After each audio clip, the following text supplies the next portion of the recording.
సమస్య. అన్నదమ్ములు తమ్ముడు అన్నలయ్యారు. ప్రభు నా పద్య పూరణ ఇదిగో.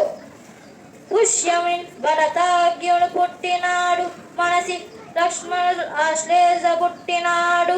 భరత లక్ష్మణుల క్రమమిది నెరసి చూడు, అగ్రజులు రణరాగ్రజులు అయ్యారు. కానీ లోక వ్యవహారంలో రామ లక్ష్మణ్ భరత శత్రుఘ్నుడే అంటుంది.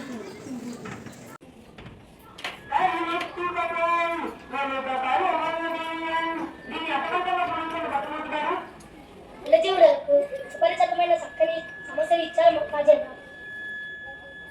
కూరులు లెదులు సక్కరతో నుంచి కరబెట్టుడచో కరివెత్తుకపోయి ఎలుక కలుగును దియన్. ఎంత అద్భుతపూర్ణ ఎలుక ఏనుగును ఎత్తుకుపోగలదా? ఆ ఏనుగు రంధ్రంలో పట్టిన చిలుకలు, ఎద్దులు మొదలైనవి చెక్కలతో చేసిన బొమ్మలు. వాటిని వ్యాపారి పగలంతా అమ్మాడు. సాయంత్రానికి అన్ని బొమ్మలు ఎత్తిపెట్టి ఒక ఏనుగు బొమ్మను మర్చాడు. దానిని ఒక ఎలక తన తీర్చిపోయిందన్న మీ భావం వినుల విధంగా ఉంది. కృతజ్ఞతలు మహారాజా.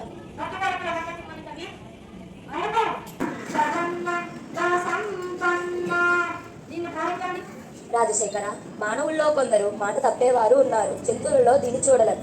అయినా దైవ కృపతో కూర్చదను. ఆడిన మాటలు తట్టిన గాడిద కొడుకని తిట్టగా విని అయ్యో వీడా నా కొడుకని యొక్క గాడిద ఎచ్చడం గదనాగన సంపున. చెడుల హీన స్వభావాన్ని తెలుపుతూ మాట నిలబెట్టుకోవడం విలువను చాటారు. ఆడి తప్పే మనిషి గాడిద కొడుకుని తిట్టినప్పుడు విశ్వాసానికి మారుపేరుగా నిలిచిన జంతువు గాడిద ఏచిందన్నారు. దీనిని దృష్టాంత రూపంలో సాగిన మీ పూరణ ఫల.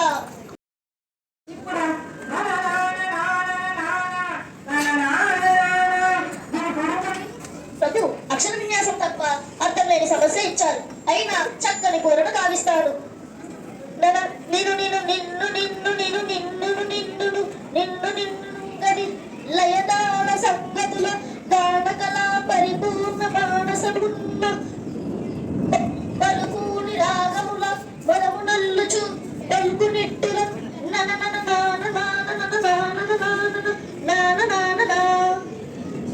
శ్రీకాళహస్తీశ్వరుని వరప్రసాదంతో కవిత్వంగా పొందనిది దూర్జటి. భువన విజయాల కవులను చూచిన మన జానపదుల కవులు తెలుగు సాహిత్యాన్ని పాడుతూ కవిగూర్చనను కూడా లయతాళానికి అనుకూలంగా మిక్కిలి సంతోషంతో కునిరాగాలు అల్లుకునే స్థితికి కళ్ళకు కట్టితివి.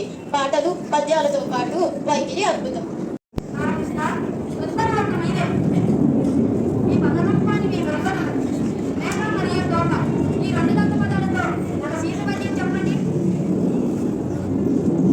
మేలిన దేవరా, నన్ను ఆదేశిస్తే కాదంటానా? ఆలకించండి మహాప్రభు. మేకతోకకు మేకతోక మేకకు మేక మేకతోకకు తోకతోక మేక మేకతోకకు మేకతోక మేకకు మేక మేకతోకకు తోకతోక మేక మేకతోకకు మేకతోక మేకకు మేక మేకతోకకు తోకతోక మేక మేకతోకకు మేకతోక మేకకు మేక మేకతోకకు మేకతోక మేక మేకతోక తోక తోక తోక తోక మేక మేకతోక తోక తోక తోక తోక మేక మేకతోక తోక తోక తోక తోక మేక మేకతోక తోక తోక తోక తోక మేక. మీరు సామాన్యులు కాదు రామకృష్ణ. ఏమేమి మేకల కాపరి అడవికి మేకల మందును మేపడానికి అడవికి పోతున్నాడా? అందులో ఒక మేక ముందర పోతుందా? దాని తోక వెనక భాగాన ఉంటుందా? తోక వెనక మరో మేక. ఈ మేకల మందును మేకా తోక అని చక్కా చిక్కగా పూరించారు. శభాష్ రామకృష్ణ కవి. మీ కత్తికి రెండు వైపులా పదునే మరి, అందుకే మీరు వికట కవి అయ్యారు.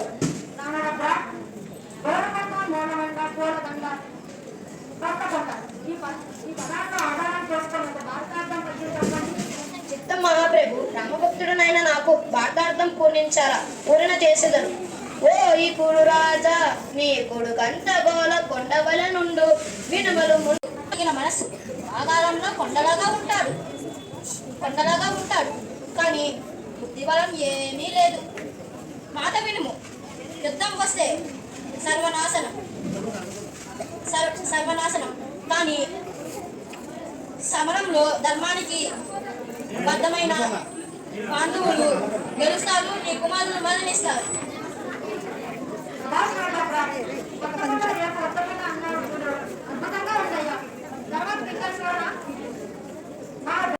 భక్తినికాయ శ్రీకృష్ణదేవరాయ, మీరు కోరినట్లే వినిపిస్తాను. మధ్యమై జడనిది మడయించి సోమకు, కూర్మమై కవ్వపు గొండ మోసగిటి అయి ప్రహ్లదజునకు వంచించి కుదించే, హరి అయి వటుడై జానపనకన సూపుడై భాగవుడై క్షత్రపంక్తి చేసే చతరధరాముడై సౌరై దుష్టిలు సంహరించే.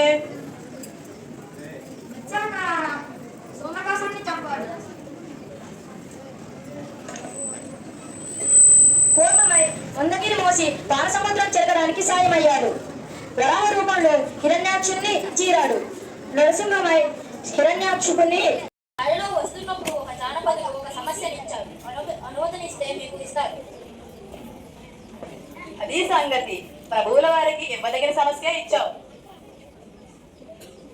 అవును, ఇవ్వండి. సభలో అందరి ముందు మాట ఇచ్చాను కదా, ప్రారంభించండి. ప్రభు అందుకోండి.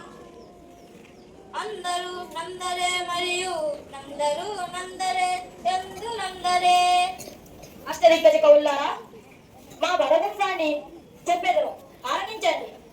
కొందరు పాండితీధనులు, కొందరి నాగరికుల్ వదావుదుల్, కొందరి చాతురీ ప్రియులు, కొందరు వదావుదుల్, కొందరి నాయకులు కొందరు, మరియు గాయకుల కొందరందరే. అందరు నందరే మరియు నందరందరే.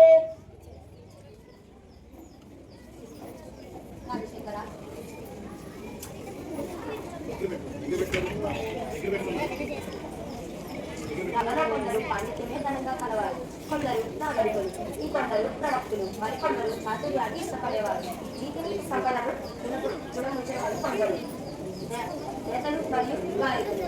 ఇలా మన సభలో కొందరు ఉంటారు. ఇలా మన ప్రదేశంలో ప్రజలు సాహిత్య సామర్థ్యాలను గుర్తిస్తూ అందరూ అందరే అనడం వలన ఎవరికి వారు గొప్ప అని అర్థం. పండితులారా, మీ పద్యపూరంలో పెద్దదానంతో మా మనసు ఎంతో మురిసింది. సభకులకు కృతజ్ఞతలు. స్వస్తి.